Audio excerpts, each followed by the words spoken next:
Hi guys, and welcome to our channel.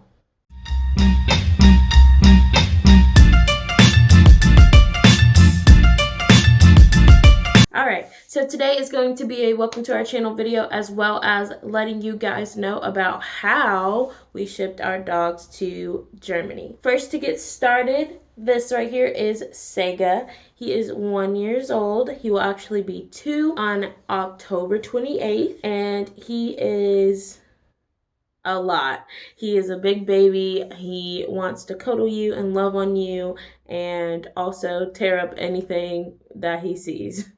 And then to my right is Atari. He is actually 4. He actually just turned 4 on August 12th. If you want to see his birthday party and his cupcakes, go ahead and click on the link in the description below to their Instagram, and you'll get to see a bunch of pictures of these cute little guys, as well as some products that we are going to be reviewing. All right, let's get started. So when you are thinking about shipping your pet to Germany, there is a lot of factors that play a part in that process. So step 1, choosing a flight.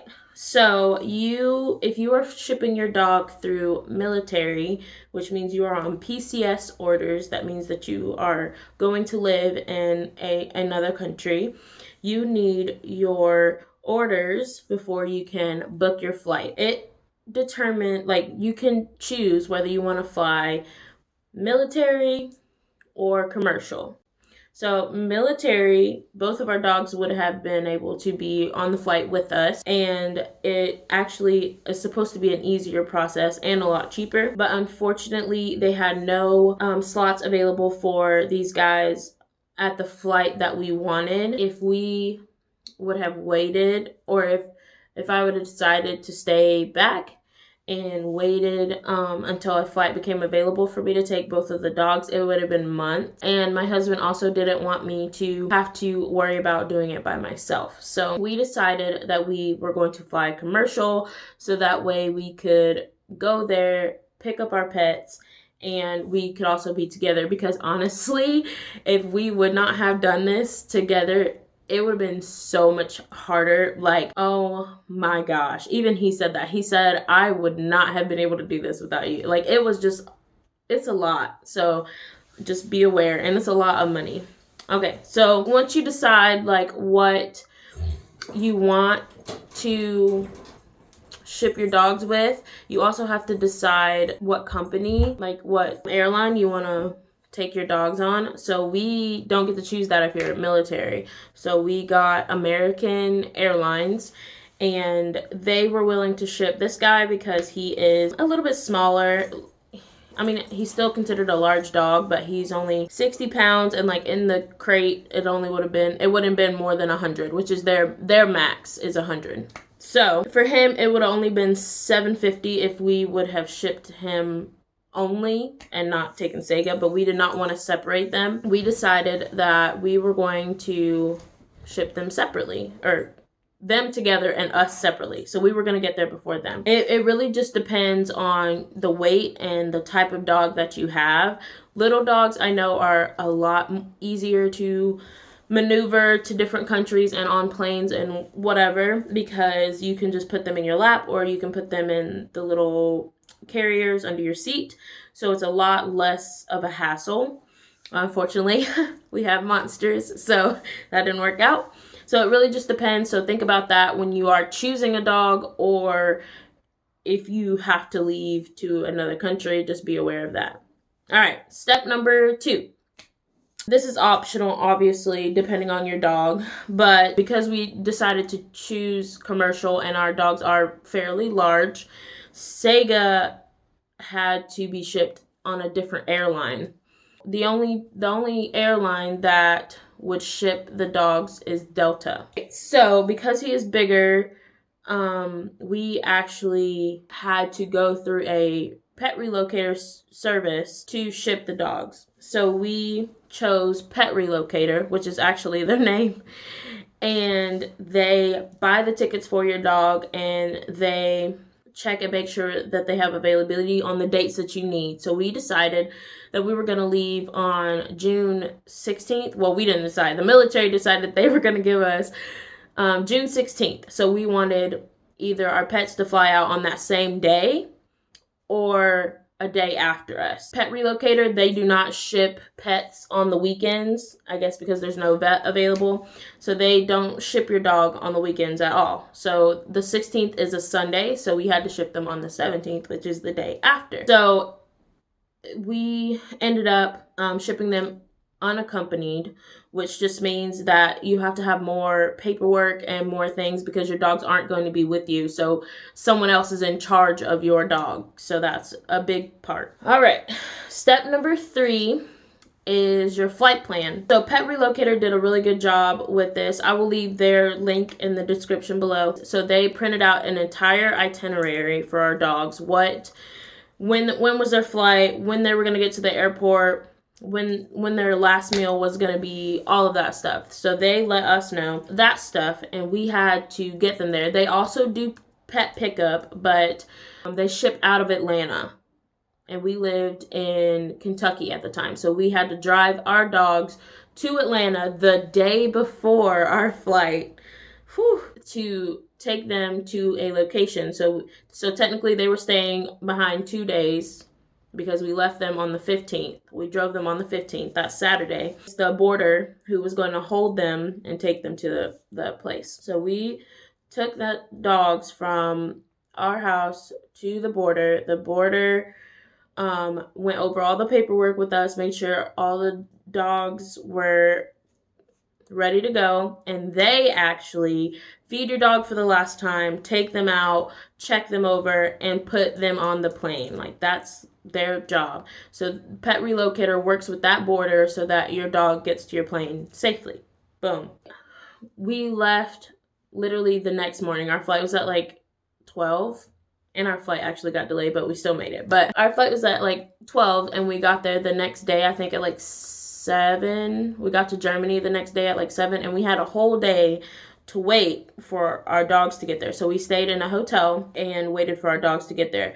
Pet Relocator and the boarder actually did a really good job with letting us know how they were feeling, like acting when they got on the plane, when they got on the plane, when he fed them. Like, he was really good about that. And he definitely kept me informed, and I put like blankets and all that stuff in there so they felt secure. So he let me know like everything before I even could worry about it.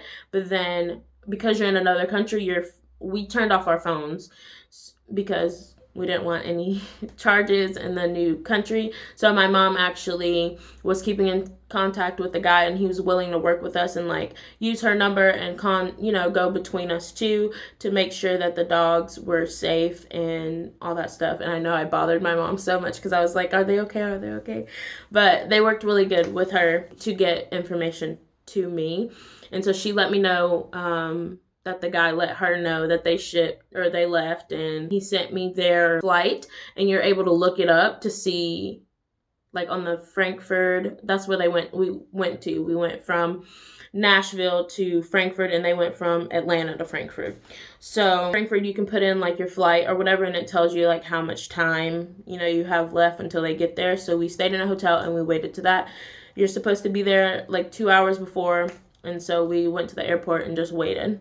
Step number 4, this is probably really, really important, is their paperwork. It is a lot of money, paperwork, everything. So altogether, we spent almost $4,000. And the paperwork and this part was a hassle.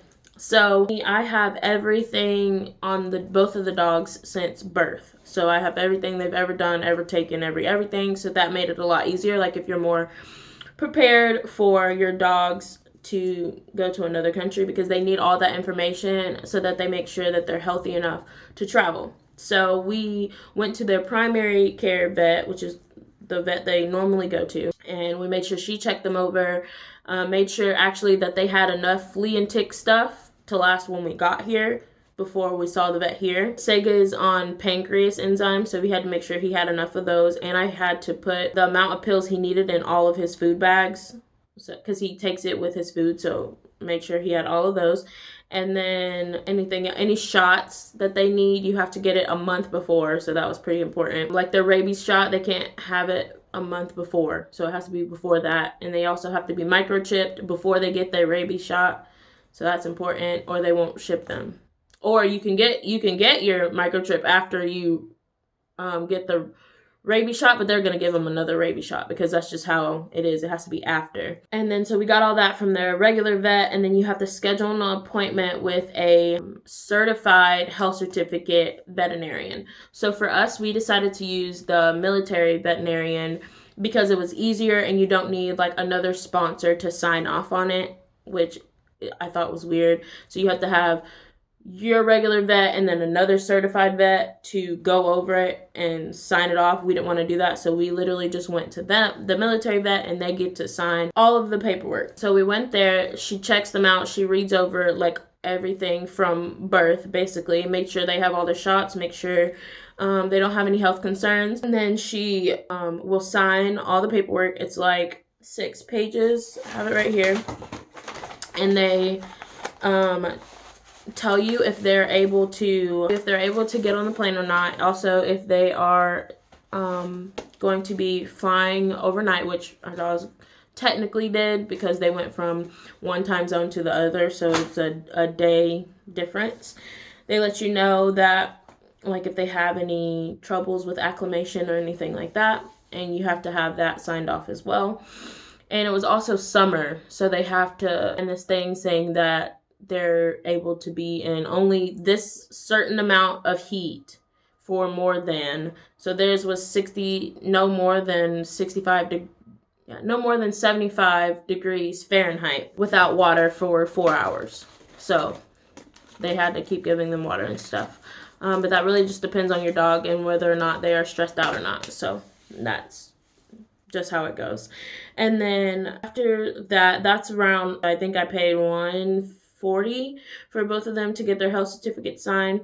And the thing about the health certificate is that you have to have it signed within 10 days of them getting to their destination. So it's not just 10 days from them flying out, it's 10 days from the time they get it to the time they're at their new destination getting seen by a vet. So just take that into account. So we had to make sure that it was within that time frame, and it was just hard because the military, we left in the peak, so they said PCS season. So like it was just hard to coordinate with the military vet to get a appointment. So just be aware of that because that's really hard. And once you get here, you also have to register them, and it is PCS season again. So they didn't have a lot of appointments. So you just really have to work around their schedule, to be honest. All right, and then step number 5 is flying. So Atari actually had a big enough cage. We actually gave him the cage that we used for Sega on everyday basis.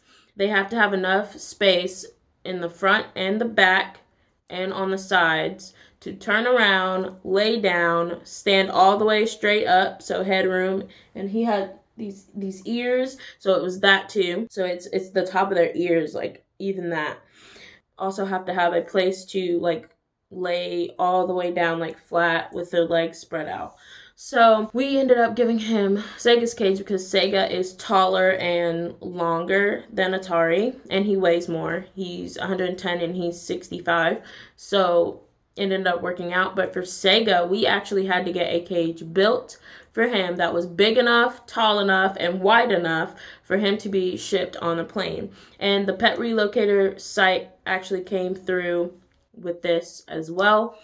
They introduced us to a place called Silver Birch Pet Jets, and they built a huge wooden cage. I'll insert a picture for him to fly in. And they made sure that he had enough headroom and body room for him to lay down and turn around. And it's huge and it's super heavy. It's made out of wood, but they worked really good. The pet relocator place worked really good with them, and the company that built the cage actually dropped the cage off at the airport with all the stickers and everything that Sega needed already on it. So I didn't even have to worry about Sega's cage. Everything that he needed was already on it. So when you ship your dog with the cage, it has to have live animal stickers on all four sides.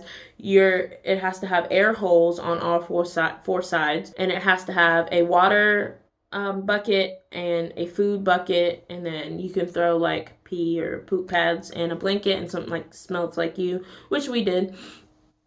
And that's like their requirement, the airlines requirements, has nothing to do with Pet Relocator or the service that we used, but they made sure that they had all those things. And the people who built Sega's cage also kept me updated. Like, they constantly let me know like about their progress and how much they had done and when it was going to be done, when they were going to drop it off, and it was just amazing. Also, their meals. So they can't eat right before, but they can eat the day before. So I didn't have to do this because our dogs actually went to a border before, so he made sure they ate and had their last meal and had water before they got on the plane. But you have to make sure you have a day's worth of food in a Ziploc bag, stapled to their cage or zip tied to their cage, so that they can try to give them a little bit of food, or if they don't eat, you feed them or give them a little bit of food when you land, or when they land and you pick them up. So that was important. And then what to expect is just expect to wait like a long time to see your pet, because even when you get there, like it's really intense. And just make sure to double check that you have everything before you take them either to their border or get on the plane, because they will turn you away if you're missing any paperwork. If one line was signed instead of the other, they will turn you away. All right, step number 6, pickup. We actually left 2 hours before, and they told us to be there. No, we got there 2 hours before, and they told us to be there 2 hours before. So we did. You get there 2 hours before, you're not getting your pet until 6 hours later. Like, we were there all day long. And their flight was scheduled to be in Frankfurt at 7:20, I think. And it actually got there early at like 6:50. So that's why they want you to be there early, is because, it could come before, or it could be a change and something happened and you have to be there. So we got there and their flight came early, and we still ended up waiting like 4 to 5 hours, almost 6, yeah. And the reason why you have to wait is obviously they're getting them off the plane and they're in cargo. So they're getting them off of the plane. They have to go to a different location where you go pick up your pet, and you have to wait to get a vet check from a German veterinarian. So they had to check them over, make sure they didn't have heat stroke because it was summer. They didn't have any issues. They were peeing and pooping correctly and all that stuff. There's no blood or, drooling badly or something. So you have to wait for that. And I mean, there was tons of animals there, so we had to wait a long time for that. And you also have to sign a bunch of paperwork. So you have to pay for the airline to transport your pet from the plane to the vet holding area. Yeah, had to pay for that.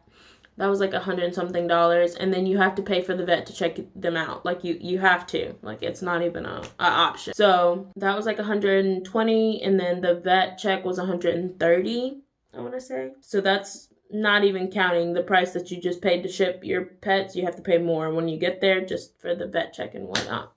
So they check your pet out or whatever, and then you have to go to another place and sign this waiver saying that, these are my animals and I'm going to pick them up, basically. So then you go back to the place where they're held at, and you go and pick them up, and you have to make sure that you have transportation from that place. Like, you can't just like take your dogs out and go walk around the airport, unless you're at a military. Like, I've seen them rolling their pets out, but we were not. We were commercial, so they don't want you to like walk your dogs around the airport. So you have to make sure you have transportation. We actually had to pay more for a big, huge shuttle that would fit both of their cages and our dogs to take us to where we needed to go. That was like $190, I want to say, almost $200.